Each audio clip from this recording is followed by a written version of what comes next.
I think that we've been overexposed to visuals.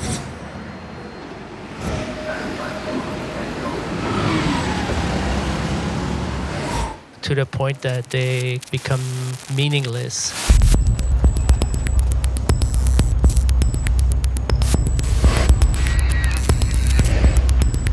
Even when you walk around in a city, I mean, there's so much screens now. We're so used to it that we also shut it off. We start not to pay attention anymore.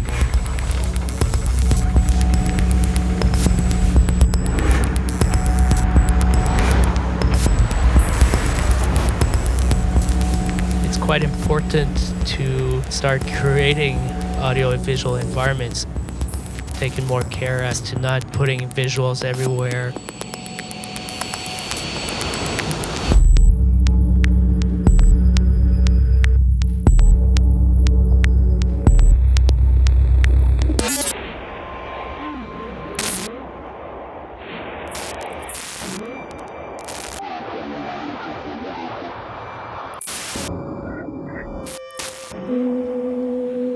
The field of exploration is always expanding.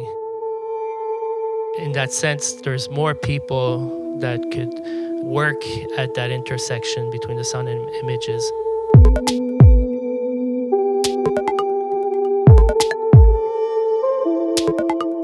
It's not just the interaction between, let's say, image and sound making, but it's also between different kinds of images.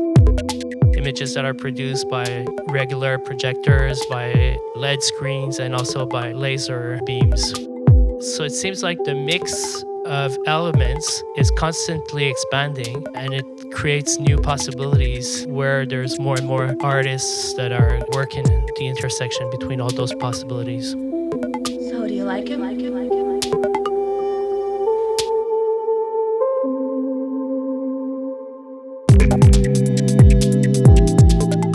Recently, we presented a performance by the Japanese artist Daijing and MUTEK with a troupe of dancers.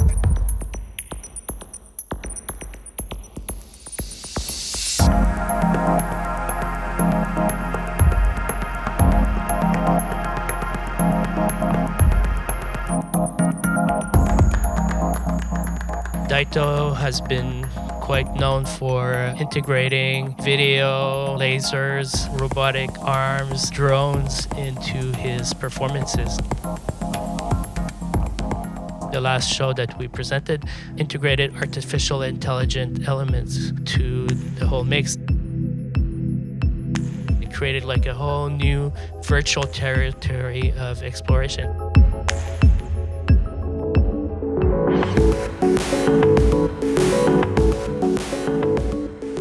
It's really exciting because those are things that could not have been conceived even like 10 years ago.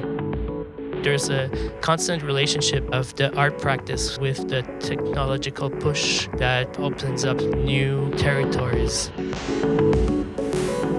I guess the message there is everybody should try to see audiovisual projects that will challenge their way of seeing things.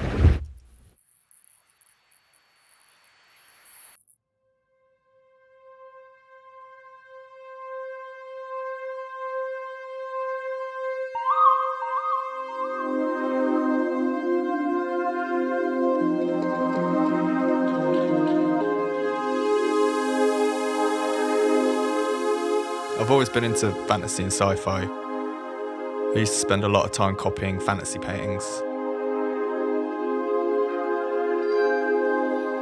I loved stepping into other people's imagined environments.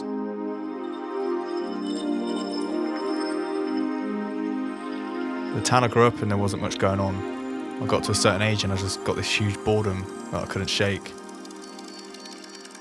Stepping into these made-up worlds helped me ignore it.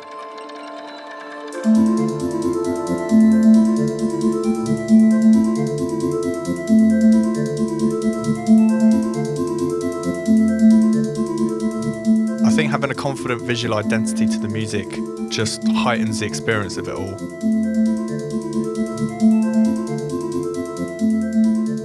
I'm a aware that there's people that enjoy the music being open to interpretation, but I feel being an illustrator as well as a producer means I have the chance to do more with my music.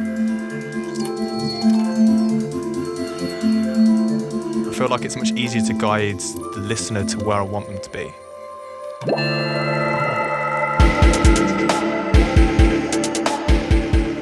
The world I create is similar to ours. It exists in a parallel place set somewhere in the near future.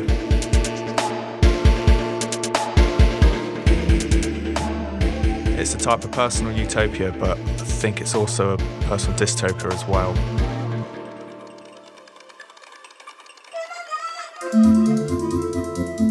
If I'm standing somewhere, sometimes I'll notice a detail that I like. It could be like a section of a bridge or the corner of a wall, and I like to imagine that existing somewhere else. Like literally identical, but it's a part of something completely different.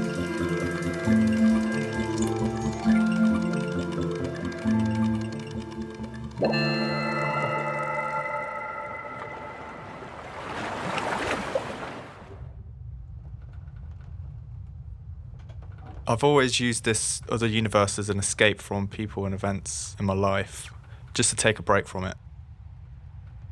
I find everything exhausting sometimes, so I use this imagined place as a temporary holiday.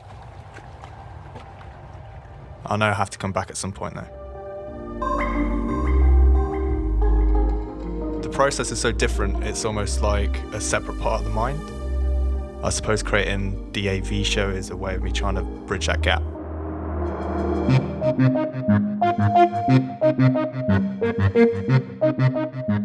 For the past number of years, my creative output has been defined by music. So having the opportunity to have my visuals be the main component in a performance has been a pretty liberating experience.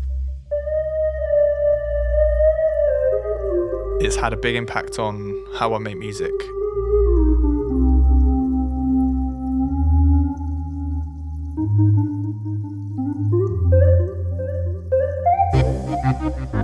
I think everybody's work says something about them. I find making music or visuals a really personal experience. Delving into your imagined world is a construct of your own doing. You're essentially delving into yourself.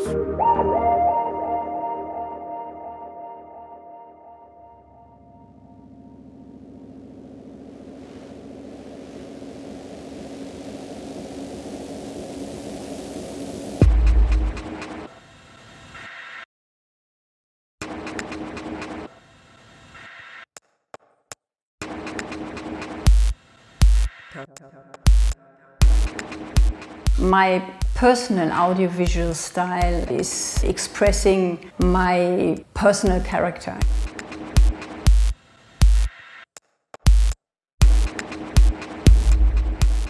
It is not only about storytelling, it is talking about an idea, about confrontation, about influences.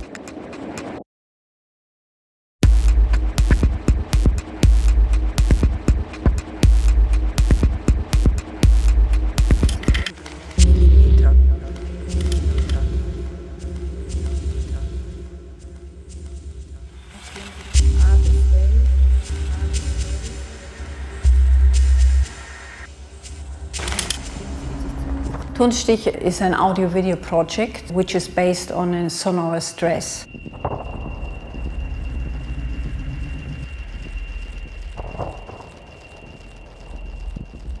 It is an imaginary dress, you never see the dress in my performance.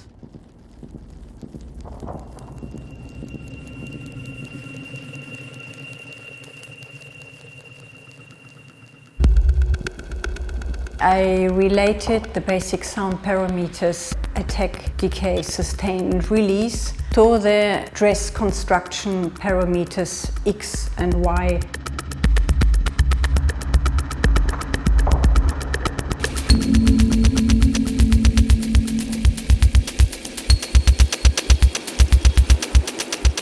Electronic music in my work is fundamental because this kind of music is very energetic, very vivid, very powerful, and the visual can enhance the music in its interpretation.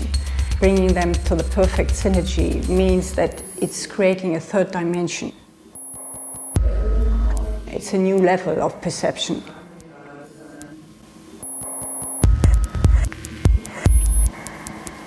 I want to leave space open in order that the people finish the story by themselves. I don't want to give a strict image to something. I would like that they try to imagine by themselves how it could be developed.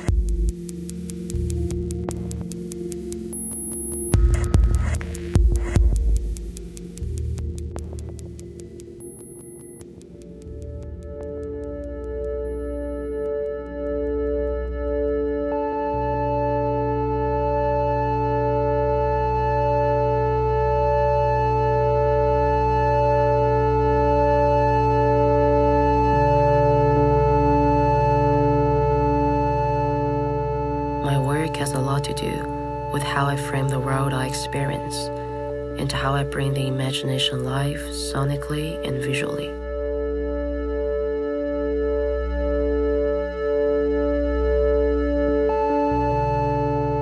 It also feels right for me not to follow certain disciplines of practice, but combining all possible forms of expression that appears naturally during the composition.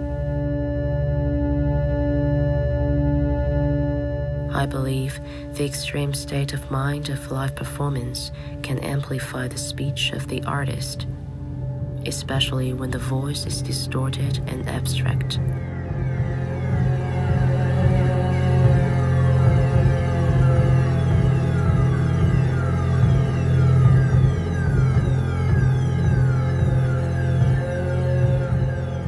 Sound and images never stand alone. While writing music, moving images automatically being triggered in my head, they become the base of all the visual content I present alongside live music.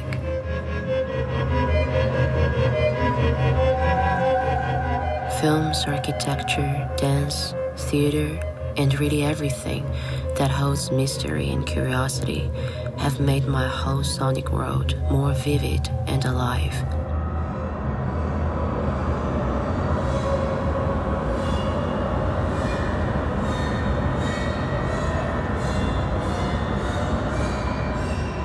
The process of creating is always full of extreme emotions. The pages of script are all messed up. When things are unknown, it gets more exciting. I zoom in and out of words, images, thoughts, sounds, melody, and sometimes even facial expressions stuck in my head, then reshape them through making music. And in the end, everything just comes together under the spotlight.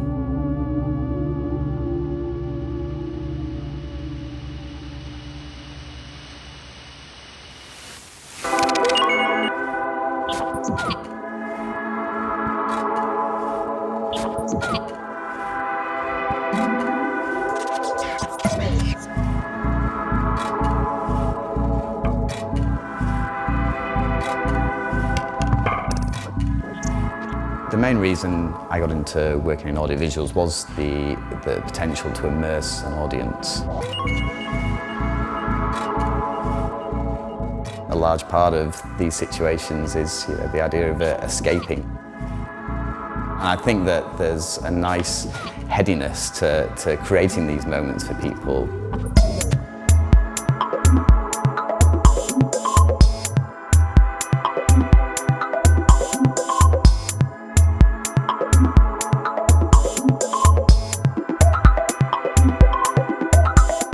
The way artists I'm working with control the flow of a night, through maybe the music or sound being more intense in places. That's the guide for me to kind of articulate their vision.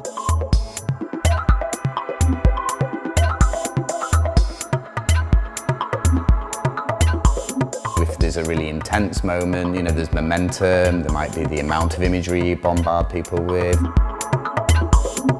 Dropping everything down in certain situations can really kind of just give people a break. You're along with the crowd as well, and they're all on the same path with the artist who's playing.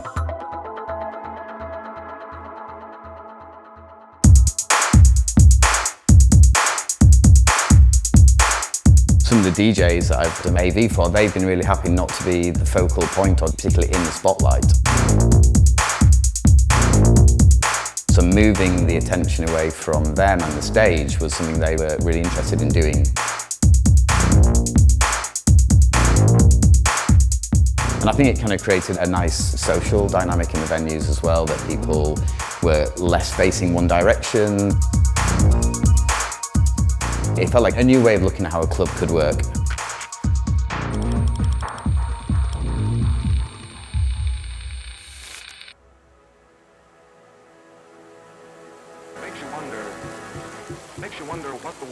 These curated visual languages are much more meaningful and offer an escape from the constant bombardment of images we see in everyday life.